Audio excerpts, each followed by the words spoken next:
কমলাকান্তের জন্মভিটে অম্বিকা কানলা।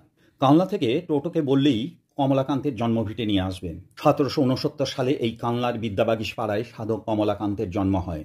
তার বাবার নাম মহেশ্বর ভট্টাচার্য, মায়ের নাম মহামায়া ভট্টাচার্য। মাত্র 10 বছর বয়সে কমলাকান্তের বাবা মারা যান। মা খুব কষ্ট করে বড় করে তোলেন।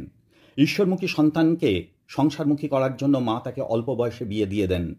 কথিত আছে এক অশরীরী তান্ত্রিক কোনো রাতে কালী নামে দীক্ষা দেন। দীক্ষা দেবার অল্প দিনের মধ্যেই কমলাকান্তের মাতৃ দর্শন হয়।